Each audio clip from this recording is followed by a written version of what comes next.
Hello my friends, we're 5 mythical immortal players with over 40,000 matches of experience, and today we will deliver you another tier list video. Wait, didn't you just make a tier list video like 3 weeks ago? Yes we did, but this one was for the high rank players. Today we will focus on the lower ranks though, as the meta is quite different down here. And when we say lower ranks, we had especially Epic to Mythic in our mind. But even below Epic, the lists are valid and show you what heroes are the strongest. In lower ranks, you meet a bunch of headless chicken in every game, where the match outcome is often determined by who got the fewer chickens in their team, or by that one awesome player who knows how to handle these situations.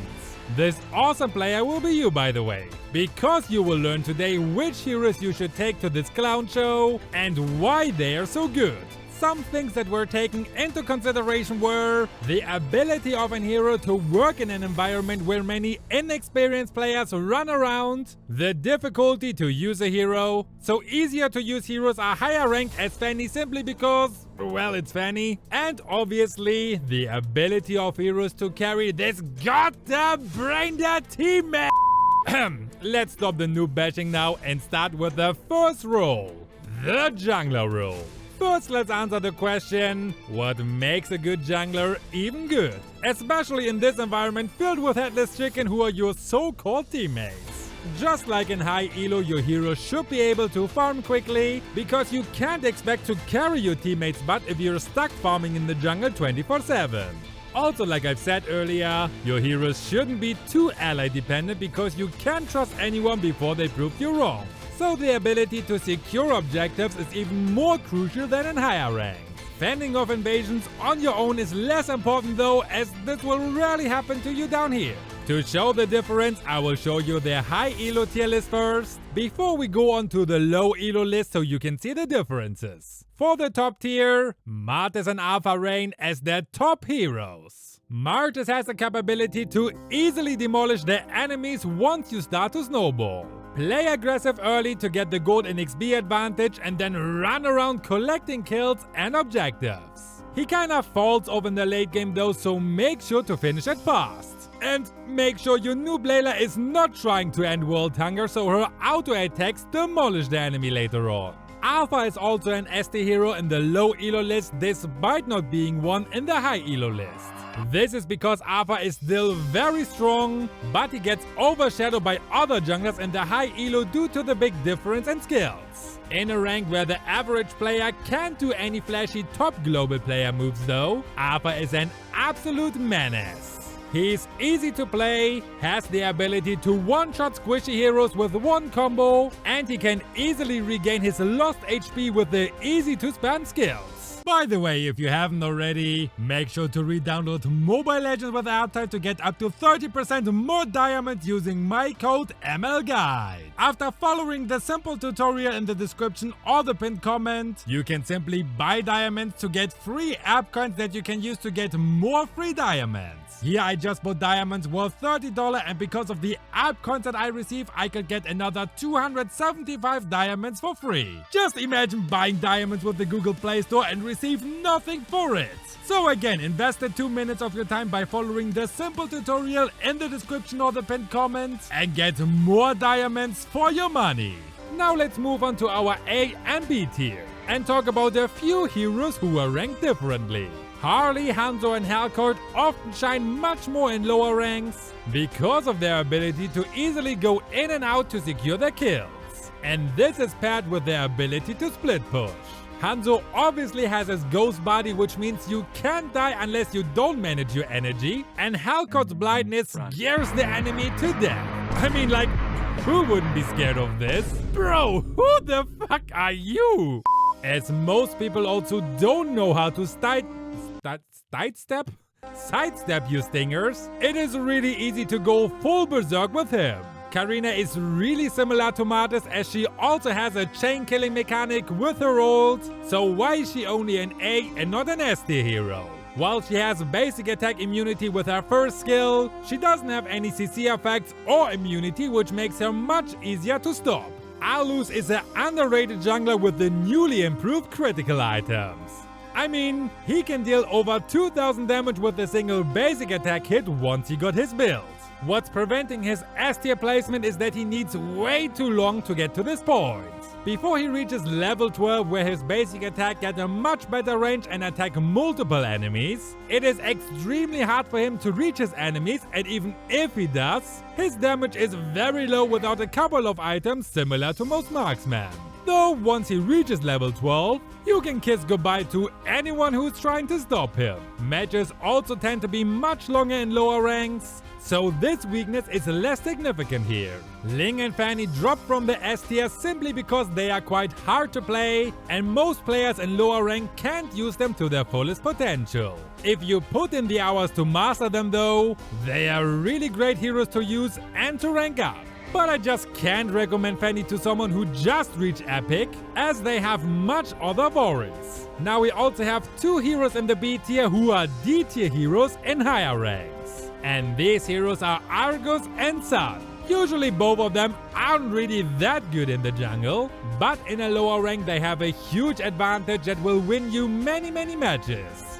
They can enter the back door. He said back door.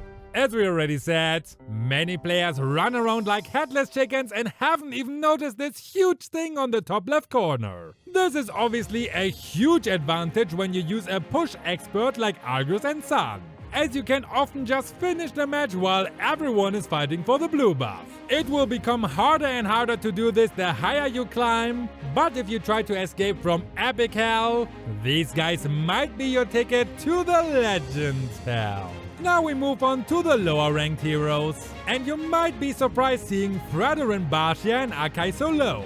In solo queue you should really avoid using a tank jungler, as these heroes can't do much on their own. They rely on their teammates to deal damage, especially the marksman, and you know how bad many of those insta-lock marksmen are. Joy is also quite low because how difficult she is to use, and Zilong moved from the troll tier to the C tier because he is also very good at backdooring. Now let's move on to the XP lane. This is one of the roles that many players love to play. Usually XP laners are always some kind of pseudo-tank, since they are mostly the ones that engage into a battle first. Being the XP laner in lower ranks can be very difficult as you're often stuck on your lane, and unlike marksmen you don't have the same impact in the late game. If your team falls apart in the early game already, it can become really hard. So we need a hero on the XP lane who can dominate the lane to rotate quickly, or a hero who has a huge impact in the late game to turn the game around. Right off the bat, Added and Xbox are on the top of the list. Added offers a great CC chain in her tank form, which even allows your blind allies to hit their attacks. She is very tanky from the get-go and can easily cut the lane to rotate when necessary, and when she unleashes her ult with the max rage meter, enjoy how your enemies run away in panic. Just like 1-1's ultimate before her nerfs. Oh, it still hurts. This combo of tankiness and the ability to deal damage makes her the best pick on the XP lane. The only one who comes close to her is our cyborg pyromaniac, Xbox. He's not the strongest in the laning phase, but at least good enough to hold his ground against anyone. It's just extremely hard to kill him, which is a really good ability to have as XP laner. The late game is where he shines the most though, which is so important.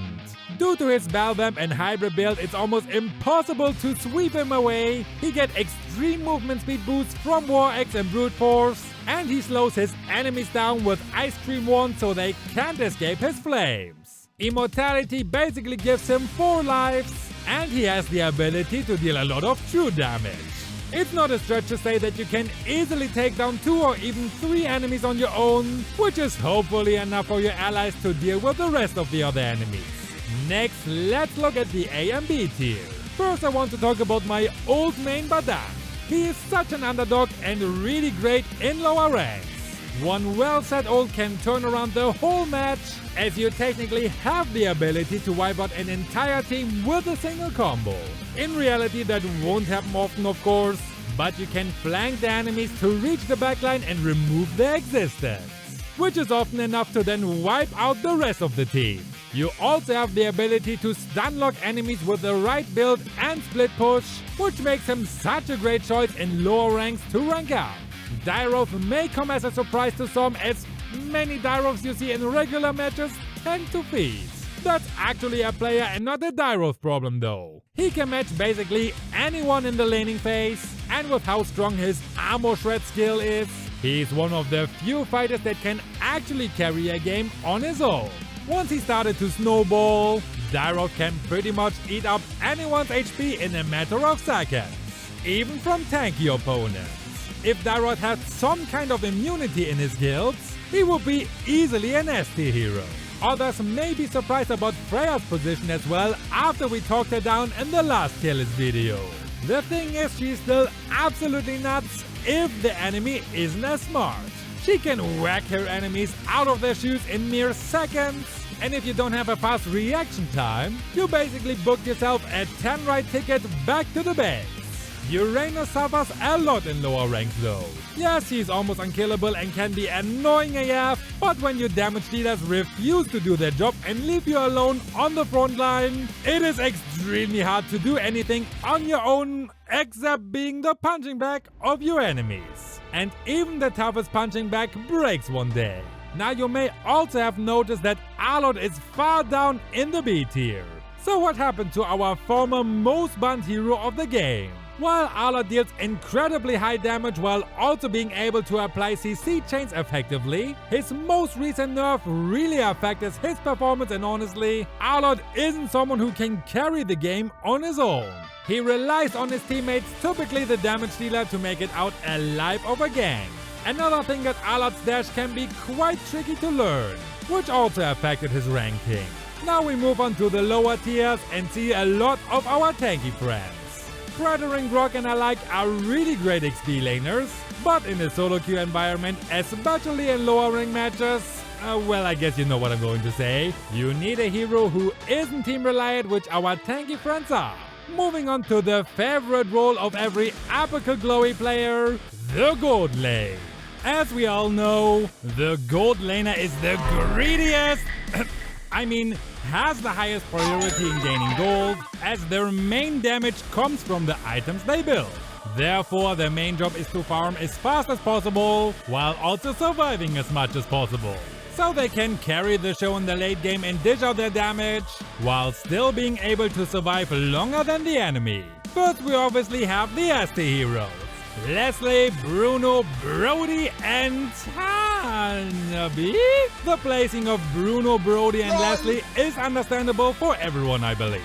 Brody is the best early game marksman who can beat around any opponent easily, while also being able to deal a good amount of damage even when building a few defensive items.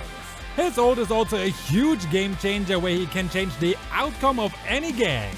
No more questions left, I believe. Leslie has her insane true damage where she can two-shot squishies in the late game. Plus the ability to reveal the map around her, camouflage herself, and even knock back enemies who get too close to her. I find it quite funny that there are many people out there who claim that she's overrated right now, while the only problem she has is that there are many players who play her wrong. She's not an action-packed hero with insane combos. You need to be quite smart to utilize her hit and run style, which many Leslie players just are not. Well, and Bruno is just an absolute nightmare once he got his first crit item. You really don't want to get his ball smashed into your face. Now let's talk about Hanabi. Being one of the 4 marksmen of doom, it takes a while for many to accept that she isn't a trash bag anymore. And there are multiple reasons for it. First, her passive bouncing is actually really good in the laning phase if you use it right. If an enemy comes close to the minion battle, you need to target the first minion so you have a much better reach than most other marksmen. Then you can easily poke them away and keep them away from the minion wave. Most Hanabi players are not even aware of this opportunity as they just mindlessly clear the way. Secondly, gaining shields from any source allows her to become immune to almost all CCs. Obviously, suppression being the sole exception. There are actually many ways for her to gain a shield. She can get it from her first skill, Aegis, Rose Gold Meteor from the turtle buff, and of course from many allies. With the right management, you can give yourself easily CC immunity multiple times throughout the gang, which is actually insane if you think about it. And lastly, we have her ability to utilize the Trinity build.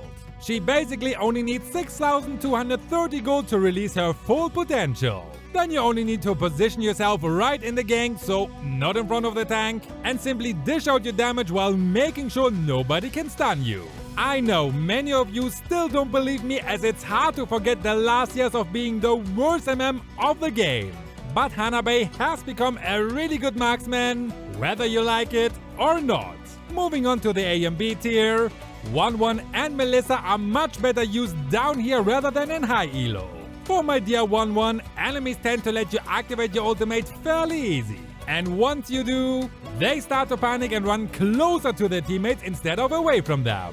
Your life is also much quieter on the lane, so you can snowball much easier, as 1-1 is actually pretty strong in the early game, especially once you're level 4. Melissa, on the other hand, is even harder to face in the laning phase, and once she is farmed, she can still deal insane damage to the whole enemy team. 𝐼𝐬𝐽 fell down a tier, and 𝐾𝐲 even too.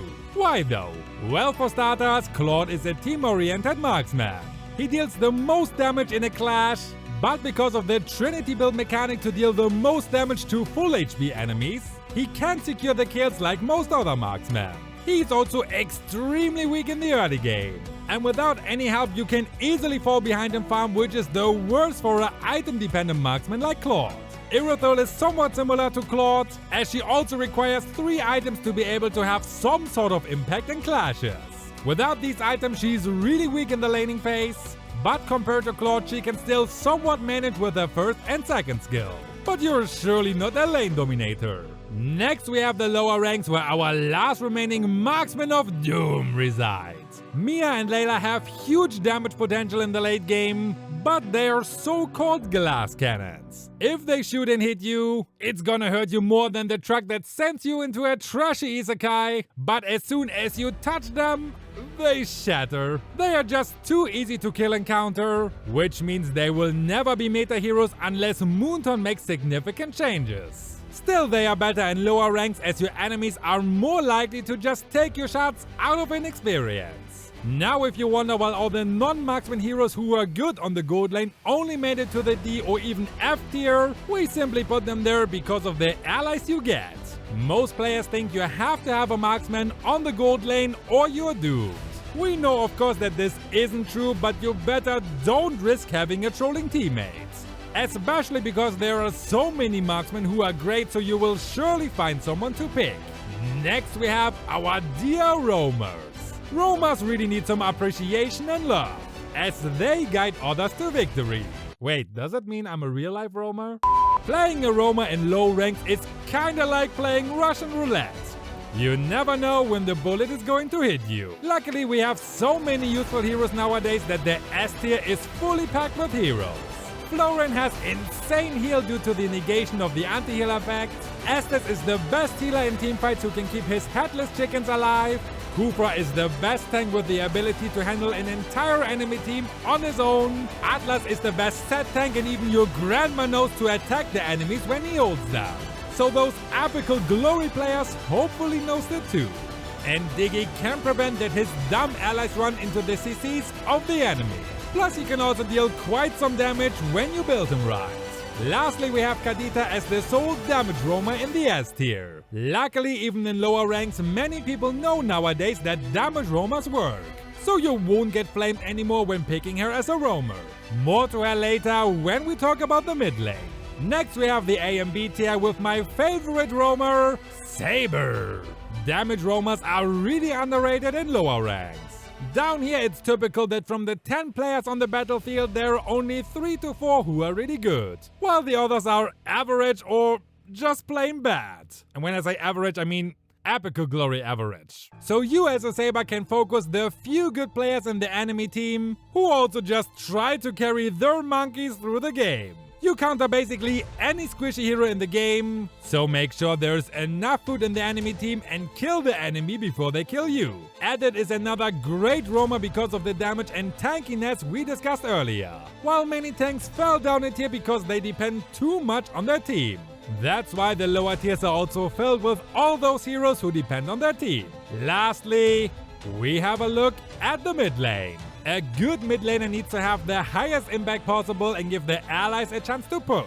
They need to deal a good amount of damage, apply annoying CC effects on the enemy, clear their way fast so they are not stuck on the lane, and, you guessed it, be able to carry a game even when their allies perform as well as the German national football team. The one problem most mid laners have though is that they are very bad at pushing, even after the recent buff. This is the reason why I believe the mid lane role is the second most difficult one in the lower ranks. You can support your team, get many kills and give your team all the opportunities to take objectives, but if they refuse to take it, it's going to be extremely hard. At the top we have Valier, Sicilian, 𝐾𝐤𝐬 and 𝐷𝐤𝐬. What's very interesting here is that all have a different reason to be on top. Valier has become absolutely nutty with the change on his first skill. The ability to spam it around is just so good that he's the most annoying enemy to face. Huge damage paired with annoying CCs and the ability to remove CC effects for himself. Enough said, right?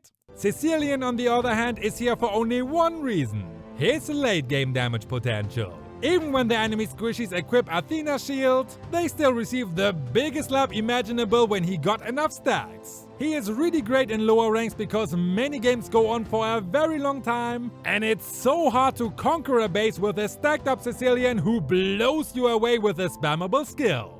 𝐾𝐤𝐬 is here because she's the best Burst mage out there. Her burst is as strong as Eudora's, but she also got the agility of Kagura and is easier to use than our umbrella waifu. To break it down, she has a powerful regen passive, a dash skill that makes her immune to CC and gives her damage reduction, an AoE knockup skill that lasts for a very long time to either set up enemies for herself or zone them out, and a deadly ult that makes her invincible to dodge many deadly attacks. The only thing she can't do is pushing, but the chat exists to remind your allies nicely that they should destroy this freaking base. Lastly, we have 𝐷𝐤𝐬. She's been really good after a buff a few patches ago, so it's time to give her some spotlight. Firstly, she deals a heck ton of damage, specifically if all the projectiles on her ult hits. She will shred you into pieces if you don't have the proper armor. In the land of lower ranks, it's much more unlikely that the enemy built a proper counter item against you. And stuff like sharing the incoming damage or sidestepping it also won't happen that often. So unleashing your full damage potential is much easier down here. Then she can easily invade the enemy and steal the buffs, which is a very unique skill for a mage. All it takes is 2 seconds of her ult and the enemy's buff is your buff. And lastly, you can't harm her or else the FBI will come to... No, the actual last reason is that she can push very well. If your team just refuses to push, you can take over this job and escape thanks to your movement speed boost. Let's move on to the A and B tier, where we find all of those mages who are being used in higher ranks, but perform much worse down here. Most notable are Novaria, Valentina and Eve. Novaria is a team-oriented mage with extremely strong support skills for her allies. The problem is of course that your allies in lower ranks don't benefit as much from it.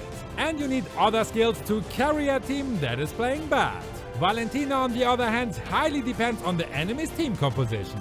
If the enemy picked heroes with ults that can't be useful for you, your whole kit is limited and she is a B tier hero at best. If the enemy did pick a hero with a great ult, like let's say Atlas, then she becomes extremely good and she becomes an S tier hero. But since it really depends on the enemy's lineup, she's not a hero you can pick in every match. Another difficulty is that you need to know how every ult of every hero works and how you can use them while playing Valentina. Most players below Mythic don't have this knowledge though, and if you have it, you're most likely not stuck in Mythic. I certainly would be stuck in Mythic with my certified slow hand if it wouldn't be for this channel.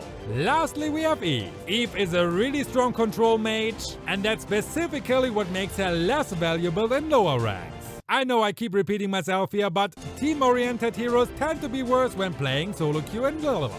So instead of repeating myself over and over again, let's have a quick look at the lower tiers and talk about the biggest clown in the land of Dor, Gord. His clearing speed is bad. He doesn't have any utilities at all. Worst mage in existence. Delete! Delete! Delete!